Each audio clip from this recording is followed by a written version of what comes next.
Olá, jovem jurista, aqui é o professor Ronaldo Bastos e eu vou ser bastante direto com vocês. Eu quero mostrar para vocês como a polêmica operação policial que ocorreu lá no Jacarezinho, lá no Rio de Janeiro, que resultou em 28 mortes, pode cair no seu concurso, seja na OAB ou no seu concurso público. Como ela pode ser abordada no seu concurso. Não quero falar aqui, não quero entrar em polêmicas políticas, de análise de segurança pública, se a abordagem foi correta ou não. Quero só explicar como o examinador pode lhe cobrar no concurso público essa operação. Bom, a operação foi muito polêmica, teve muito bafafá, foi a operação mais letal da Polícia Civil do Rio de Janeiro.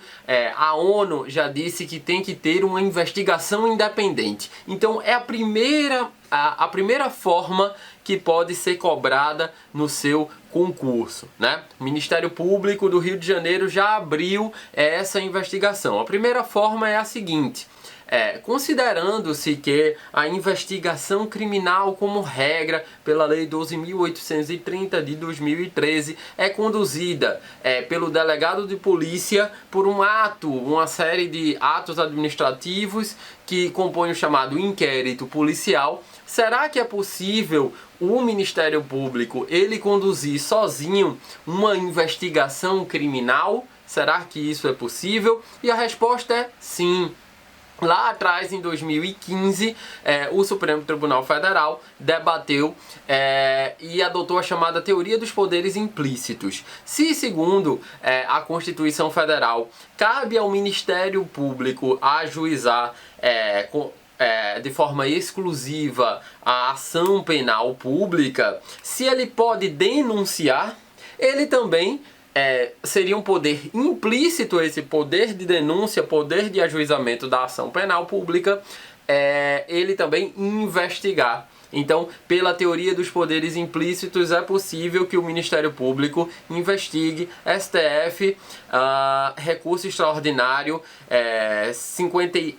593.727, está aí na sua tela. Diz o STF: o Ministério Público dispõe de competência para promover, por autoridade própria e por prazo razoável, investigações de natureza penal, desde que respeitados os direitos e garantias que assistem a qualquer indiciado ou a qualquer pessoa sob investigação do Estado. Se você estuda para concursos do Ministério Público ou também estuda para concursos de polícia, você tem que saber que o delegado de polícia é a autoridade administrativa, a autoridade máxima no que atina a inquérito policial, Lei 12.830 de 2013. Não cabendo qualquer interferência, inclusive, do Ministério Público. Já falei um pouco sobre isso quando eu comentei o caso Henri, também lá do Rio de Janeiro.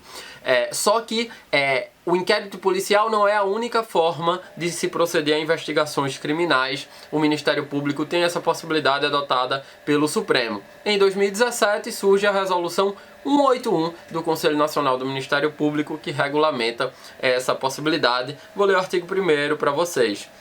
O procedimento investigatório criminal é instrumento sumário e desburocratizado de natureza administrativa e investigatória, instaurado e presidido pelo membro do Ministério Público com atribuição criminal e terá como finalidade apurar a ocorrência de infrações penais de iniciativa pública, servindo como preparação e embasamento para o juízo de propositura ou não da respectiva ação penal. Porque o Ministério Público tem essa legitimidade para uma investigação independente. Isso ocorre muitas vezes quando é a própria polícia que é suspeita, digamos assim, de violar direitos humanos. Então a polícia não teria uma independência necessária para investigar, por exemplo, os seus próprios policiais. Essa é a tese, não estou dizendo que é isso que aconteceu. Então a primeira forma de se cobrar a operação policial no Jacarezinho, no que atina a concursos públicos, se o MP tem essa possibilidade de investigar criminalmente sem o auxílio da polícia. Beleza? Segunda forma de se cobrar essa operação policial no Jacarezinho: incidente de deslocamento de competência. incidente de deslocamento de competência previsto no artigo 109, parágrafo 5º da nossa Constituição. O que é que diz isso? O que é que diz esse artigo? Nas hipóteses de grave violação de direitos humanos, o Procurador-Geral da República, com a finalidade de assegurar o cumprimento de obrigações decorrentes de tratados internacionais de direitos humanos dos quais o Brasil seja parte, poderá suscitar perante o Superior Tribunal de Justiça, em qualquer fase do inquérito ou processo, incidente de deslocamento de competência para a Justiça Federal. O que é o incidente de deslocamento de competência? Qual é a situação que enseja esse incidente? Grave violação de direitos humanos. Se houver uma grave violação de direitos humanos, claro, isso é preciso fazer um juízo no sentido de que, após uma instrução criminal, após uma investigação, se o que a polícia do Rio de Janeiro fez ali foi uma violação grave de direitos humanos, ou não, se a polícia estava agindo em legítima defesa quando foi cumprir mandados de prisão autorizados pela justiça e houve troca de tiros com sujeitos fortemente armados ali e esses sujeitos vieram a óbito. Mas se houver na investigação a conclusão de que houve uma grave violação de direitos humanos, é possível um incidente. Qual é o objetivo? Ele tem por finalidade assegurar o cumprimento de obrigações decorrentes de tratados internacionais de direitos humanos dos quais o Brasil seja parte, né? E qual é a causa de pedir desse incidente? É o deslocamento da competência para a Justiça Federal. Esse processamento, essa investigação e o processamento posterior saem da Justiça, da Polícia Estadual e da Justiça Estadual para a Justiça Federal. Por que para a Justiça Federal? Porque no caso de grave violação de direitos humanos, o Brasil, enquanto república, ele pode ser responsabilizado internacionalmente. Então é por isso que iria para a Justiça Federal. E como é o procedimento? Quem tem a legitimidade passiva é o Procurador-Geral da República, que suscita perante o Superior Tribunal de Justiça esse deslocamento. Beleza? Artigo 109, parágrafo 5º da Constituição, incidente de deslocamento de competência é uma outra forma de cobrar essa operação policial no Jacarezinho.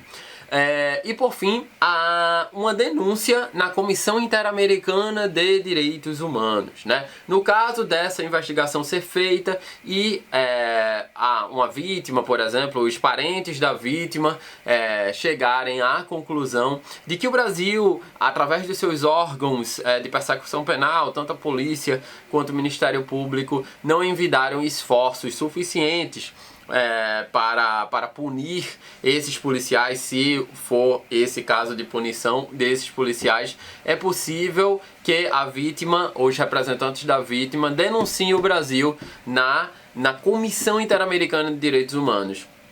Isso é muito importante porque, diferentemente da Corte Europeia de Direitos Humanos, em que o cidadão tem acesso à Corte Europeia diretamente, na Corte Interamericana o cidadão não tem esse acesso direto, de modo que tem que se passar primeiro pela Comissão Interamericana para se atingir a Corte. Um Estado parte, ele tem um acesso direto à Corte, mas o cidadão, o indivíduo, não tem esse acesso direto. Então, teria que haver uma denúncia para a Comissão Interamericana de Direitos Humanos. Quais são as condições de admissibilidade? Esgotamento dos recursos internos. Imagine que esses sujeitos foram absolvidos ou condenados, esses policiais, no primeiro grau. Tem que se recorrer o máximo possível aqui no Brasil para que um processo essa denúncia seja admitida na condenação. Está dentro do prazo para representação, que é um prazo de 6 meses. 6 meses após a decisão do último recurso no âmbito nacional aqui do Brasil. a ausência de litispendência internacional. Essa denúncia não pode estar sendo processada em outra corte que não a Comissão e a Corte Interamericana de Direitos Humanos e, por conseguinte, a ausência de coisa julgada internacional. Há um caso no artigo 46, parágrafo 2º da Convenção Americana de Direitos Humanos, que dispensa esse esgotamento dos recursos internos, né? Que é o seguinte: não existiu o devido processo legal para a proteção do direito violado. Imagine que haja corrupção do Ministério Público, do Judiciário, dos próprios delegados de polícia responsáveis por uma investigação dessa operação. Não tiver sido permitido à vítima acesso a todos os recursos da jurisdição interna. Imagine que a vítima, os representantes da vítima não tenham a possibilidade de recorrer de uma possível absolvição desses policiais, e houver demora injustificada na decisão sobre os mencionados recursos, né? Muita delonga processual. Beleza? Então eu acho que essas são as 3 formas que podem ser cobrada essa operação policial nos próximos concursos públicos: poder investigatório do MP, independentemente da polícia, incidente de deslocamento de competência e denúncia na Comissão Interamericana de Direitos Humanos. Espero que vocês tenham gostado desse vídeo. Até uma próxima. Tchau!